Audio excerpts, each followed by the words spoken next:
Okey, Assalamualaikum warahmatullahi taala wabarakatuh dan selamat sejahtera. So, untuk subjek kita yang terakhir untuk semester ni insya-Allah advokasi advokasi mood. Okey, so ni minggu ke-13. So, insya-Allah saya akan terus combine minggu ke-13 dan minggu ke-14. So, nanti tuan-tuan boleh tengok terus satu video yang panjang saja. Sebabnya dia berkait. Okay, dua topik ini berkait dan insya-Allah ini sekadar tambahan ilmu sahaja sebab soalan-soalan final semua saya dah kongsikan dengan tuan-tuan. Fokus kepada apa yang telah saya kongsikan saja. Baik, untuk minggu ke-13 ni tajuk dia adalah berkenaan dengan pengurusan masa dan keseluruhan advokasi kita di mahkamah. Baik, kita akan cuba untuk memahamkan secara apa menyeluruhnya pelarasan antara kes mal dan jenayah dan juga dari sudut pengurusan masa. Teknik pengurusan tugasan di mahkamah bagi seorang peguam.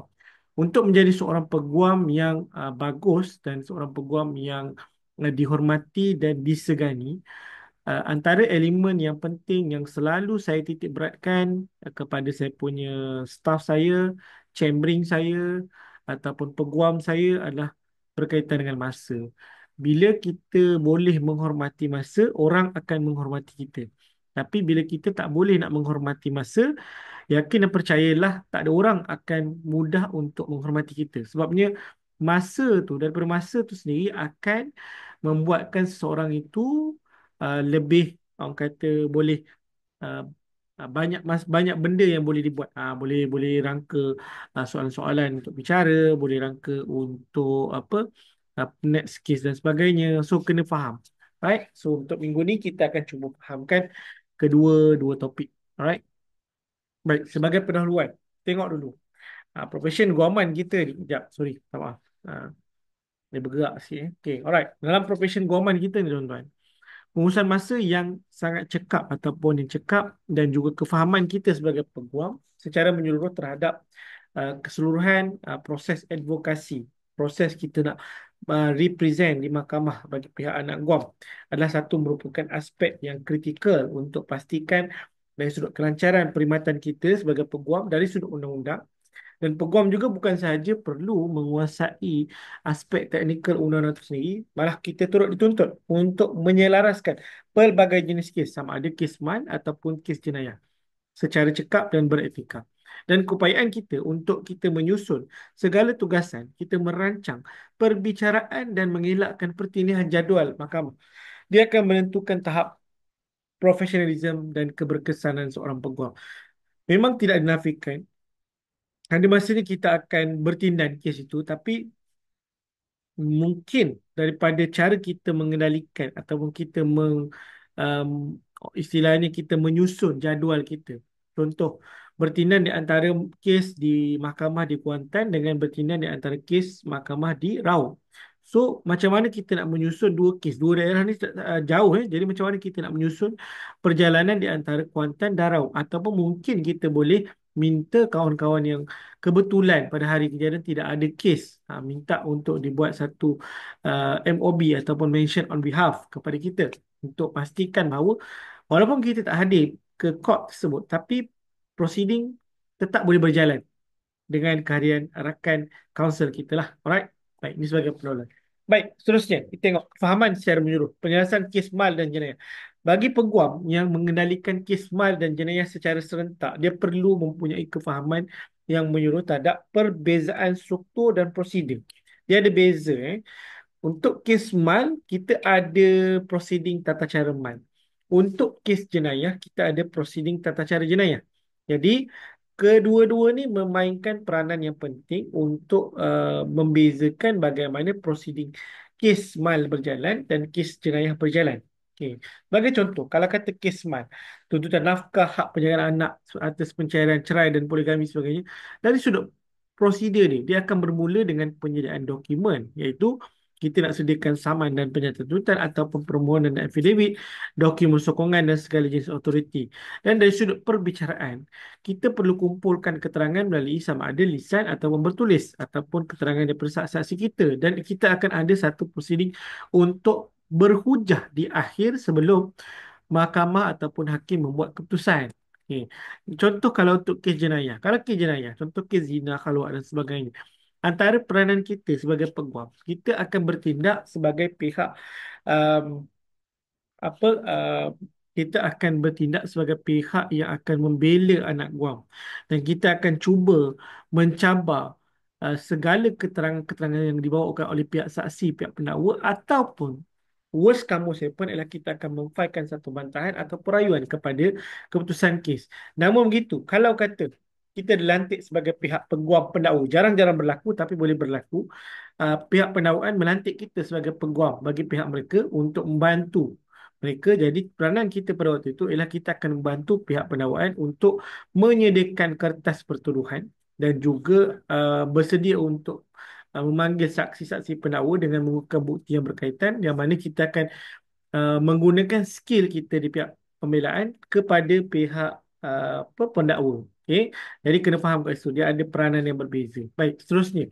Dari sudut pelarasan, kita nak kena susun pelarasan mengikut keutamaan tarikh dan juga keperluan. Maksudnya, kita kena tengok mana kes file yang aktif dan mana kes yang tidak aktif. Dan keupayaan untuk kita menilai kes yang memerlukan lebih masa ataupun satu strategi yang lebih khusus. Dan komunikasi yang efektif antara peguam, anak guam, saksi dan juga pihak mahkamah juga penting untuk pastikan bahawa tidak berlaku lack of communication ataupun miscommunication berkenaan dengan terutamanya tarikh untuk perbicaraan ataupun tarikh untuk submission ataupun tarikh untuk mengambil keterangan saksi dan sebagainya. Right? Baik, pengurusan masa. Ini sangat penting. Teknik untuk kita menguruskan masa iaitu kita ni walaupun kita dah habis sekolah tuan-tuan, walaupun kita dah habis belajar di peringkat universiti, bila kita bekerja, masa ni, pengurusan masa ni takkan pernah lari dan takkan pernah habis daripada hidup kita. Kita kena sentiasa belajar dan terus belajar macam mana kita nak menguruskan masa. Kalau mungkin waktu kita sekolah, kita suka masuk lambat.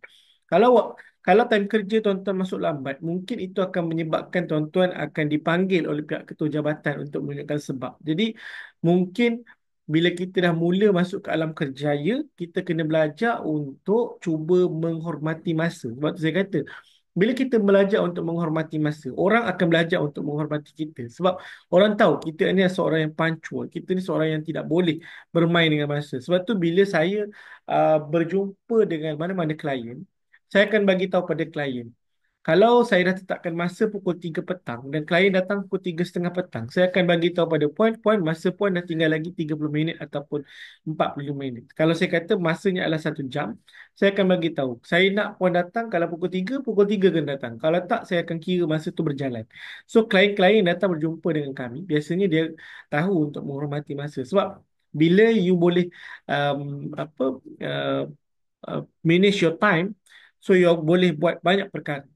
Sebabnya benda ni adalah benda yang basic dalam kehidupan kita sebagai seorang peguam. Lagi bila kita melibatkan kes-kes yang memerlukan uh, bermain dengan masa, sebagai contoh kes rayuan ataupun kes semakan, benda macam tu melibatkan masa. Kadang-kadang kita ni suka ambil sikap sambil lewu. Jadi kalau boleh jangan kita mengambil sikap tak cakna berkaitan dengan teknik pengurusan masa. Kita kena susun elok-elok, susun dalam kalender. Kita gunakan sistem teknologi yang kita ada, Google Calendar ataupun apa-apa jenis aplikasi, nak tengok kita punya checklist tugasan kita, apa yang kita nak buat, buat to-do list dan sebagainya untuk kita punya tindakan kita supaya tak terlepas. Alright?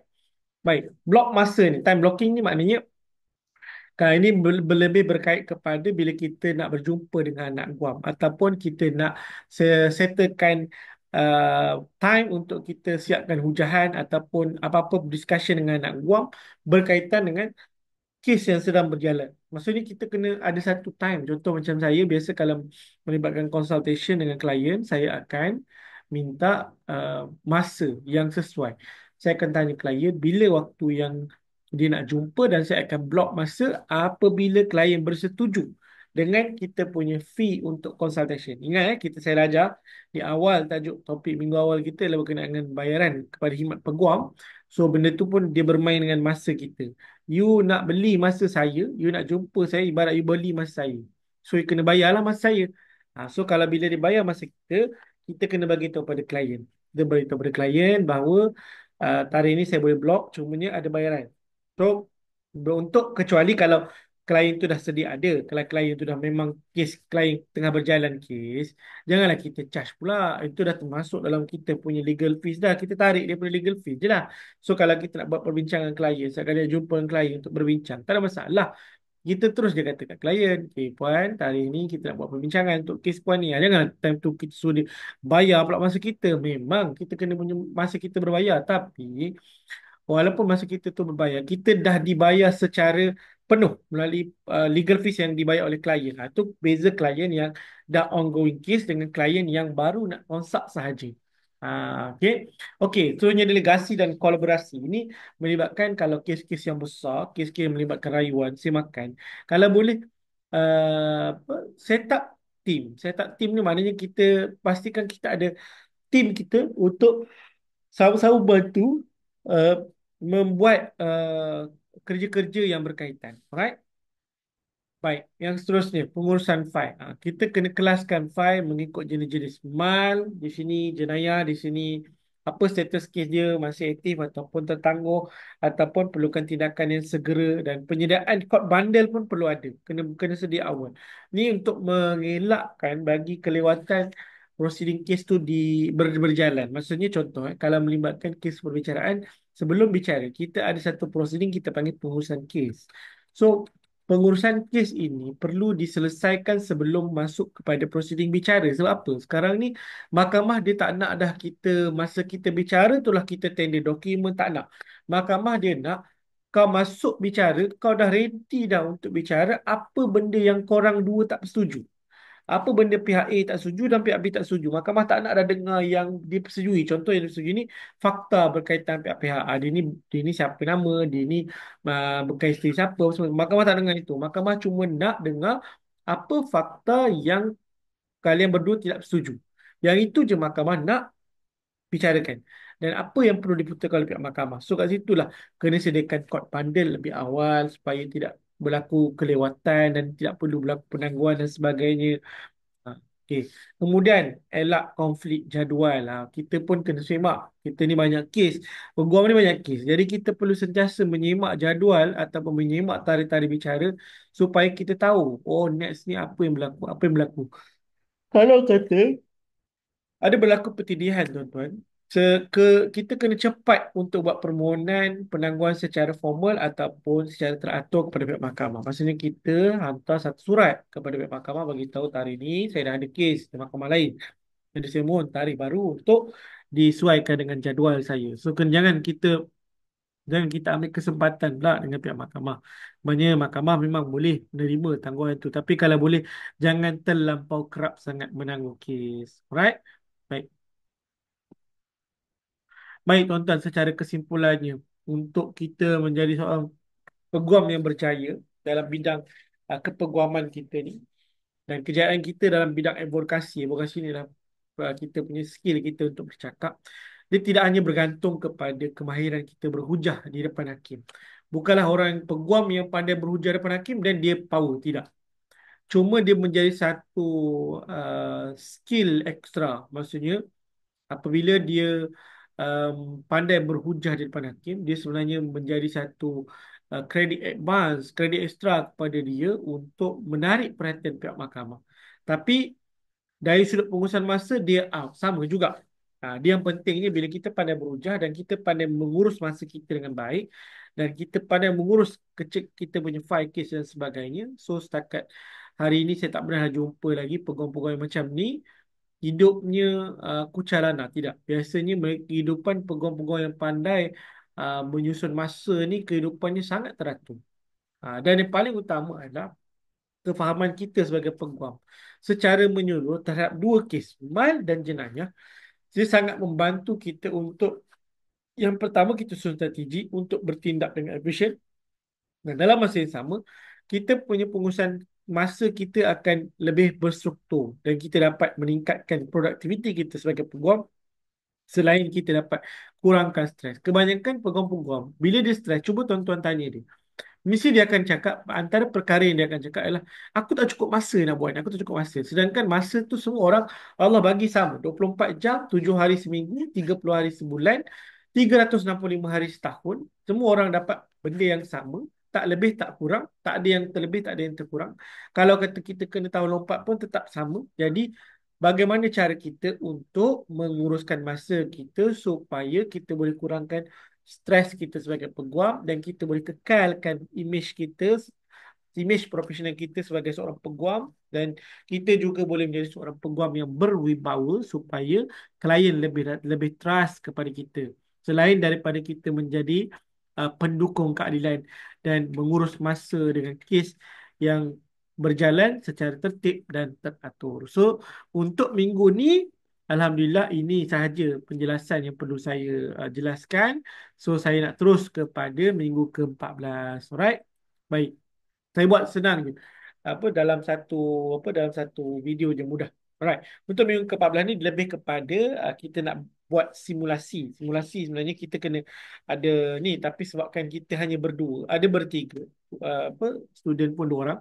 Jadi kita lebih kepada perbincangan je lah. Saya tunjuk je lah macam mana dia punya simulasi yang berlaku. Baik.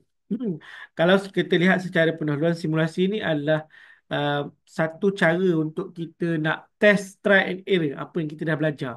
Kita nak try macam mana cara nak menjadi seorang peguam, dan kita nak try macam mana kita nak mengaplikasikan apa yang kita dah belajar daripada minggu pertama sehinggalah minggu yang terakhir dari sudut teori dan juga secara teori dan juga faktanya melalui perbicaraan secara olok-olok ataupun kita panggil mock trial.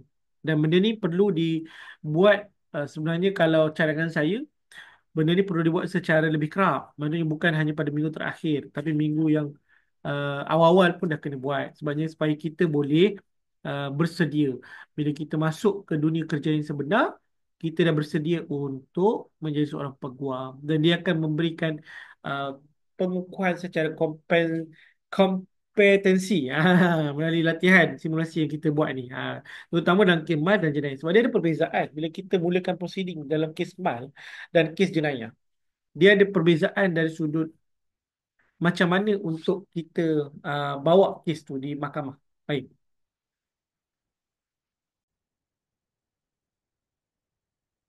Terus ni kita tengok. Hmm, baik, simulasi untuk kes mal. Perbicaraan mock ni. Okey, simulasi ni kita reka untuk menggambarkan proceeding, macam mana proceeding sebenar apabila perbicaraan kes di mahkamah syariah untuk kes mal lah. Kita nak belajar apa antara objektif dia bila kita buat benda macam ni, kita akan praktikkan ataupun lebih bersedia untuk penyediaan kes dari sudut dokumen, dari sudut pleading, affidavit, authority dan sebagainya. Tuan-tuan akan sediakan satu kes lengkap. Dan dia akan boleh sebenarnya memberikan satu pengalaman kepada tuan-tuan untuk berhujah secara formal di hadapan seorang hakim olok-olok lah, which is saya sendirilah akan jadi hakim. Tapi sebab kita pun tak ramai, jadi tuan-tuan hanya bayangkan je lah, bayangkan. Ataupun nak lebih senang, tuan-tuan boleh tengok Konun 99 tak silap saya kat YouTube. Ada contoh proceeding perbicaraan yang pernah dibuat, right? Dan dia boleh, sebenarnya kita boleh melatih untuk kita um, bercakap, berhujah, dan kita nak mengekang bukti dan sebagainya, manggil saksi dan sebagainya. Okey, baik.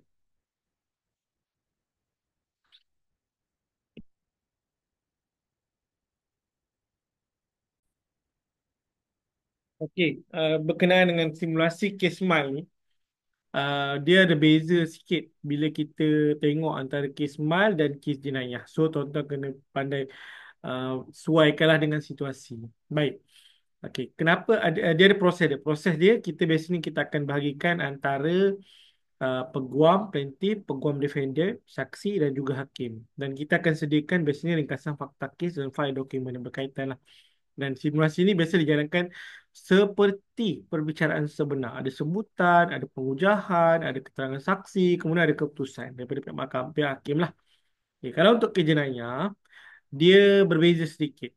Dia simulasi kepada kejenayah ini ditekankan kepada kemahiran dalam pengenalan kejenayah ni, terutama dari sudut berhujah kita sebagai peguam bela. Mana kita nak dedahkan berkaitan dengan prosedur jenayah, termasuk pembacaan pertuduhan dan juga pembelaan anak guam. Dia akan beri sedikit latihan lah dalam kena pasti apa isu undang yang nak dibicarakan dan bukti-bukti yang dibawa tu untuk menyokong pertuduhan ataupun pihak pembelaan. Dan paling utamanya, kalau tanya saya, saya lebih suka untuk perbicaraan kes jenayah sebab dia boleh mengasah kita punya kemahiran kita untuk kita membuat pemeriksaan utama dan yang paling utama adalah pemeriksaan balas. Pengalaman saya, kalau kes yang menyebabkan jenayah dan mal, saya lebih suka kes jenayah. Sebabnya memang dia akan mengasah kemahiran untuk kita membuat pemeriksaan balas ataupun cross exam. Memang sangat-sangat bagus. Okey, dan proses dia ni ada biasanya dia akan bermula daripada pembacaan pertuduhan, rekod pengakuan OKT dan juga kalau kata tak mengaku bersalah, dia akan ada prosedur berbicaraan sehingga kepada ujian peringkat terakhir. Dan peranan ni kita bagi kepada ada pendakwa syar'i, ada peguam bela, OKT, saksi pihak pendakwaan dan saksi pihak pembela. Dan latihan ni dia dibuat selaras dengan etika dan prosedur mahkamah yang sebenar. Dan penilaian terakhir ni biasanya kita lah sebagai saya lah untuk tapi tak apalah ini sekadar apa pemakluman kepada tuan-tuan sajalah. Alright. Okay. Baik, sebagai kesimpulannya di minggu yang terakhir, minggu ke-14 ini adalah kemuncak kepada proses latihan advokasi kita. Sebenarnya inilah proses yang sebenarnya kita perlu buat. Tapi menangkan saya tengok, saya baru dapat makluman daripada pensyarah yang ni, katanya dah mula exam. So, tak dapatlah kita nak buat apa proceeding mock trial ni. Jadi kalau nak betul-betul nak sedap advokasi dan mock ni memang kena ada satu proceeding untuk mock trial untuk kita buat satu simulasi kes mal dan jenayah yang kita bila kita dah belajar 14 minggu kita akan diberi satu ruang untuk kita praktis pula cara macam mana nak jadi seorang peguam, pendakwa ataupun peguam bela untuk bawa kes-kes jenayah ataupun mal. So daripada simulasi lah kita akan tahu sama ada awak faham ataupun tidak apa yang dikatakan sebagai advokasi mood di mahkamah. Right? Tapi apa-apa pun saya mohon kemaafan sekiranya saya ada terkasar bahasa, terlanjur bicara. Kalau kata sepanjang pengajaran dan pembelajaran yang saya telah kongsikan dengan tuan-tuan, sekali lagi saya mohon kemaafan. Saya halalkan segala ilmu yang telah saya kongsikan kepada tuan-tuan dan puan-puan walaupun tak banyak. Saya doakan kejayaan tuan-tuan dan puan-puan. Paper advokasi dan mood katanya pada 26 hari bulan insyaAllah. Um, saya mendoakan kejayaan. Jawab saja soalan yang telah diberikan. Pastikan jawab semua. Jangan tinggal kosong. InsyaAllah ada markah. Okay? Dan selebihnya tu nanti saya akan tandalah tuan-tuan punya kertas. Saya juga mohon ampun dan maaf sekiranya ada terlanjur bicara, terlanjur kata. Kalau kata ada terkurang daripada pihak saya mohon kemaafan. Kalau kata terlebih, tak apa, saya halalkan. Memang itulah pun niat saya, macam saya katakan dalam kelas yang sebelum ni. Bila saya dilamar saja untuk menjadi pensyarah sambilan, niat saya adalah saya nak pastikan bahawa student-student yang belajar dengan saya akan dapat sedikit kefahaman bagaimana dunia sebenar seorang peguam itu berfungsi atau berjalan. Okay? Saya rasa setakat itu saja. Wallahualam. Assalamualaikum warahmatullahi taala wabarakatuh.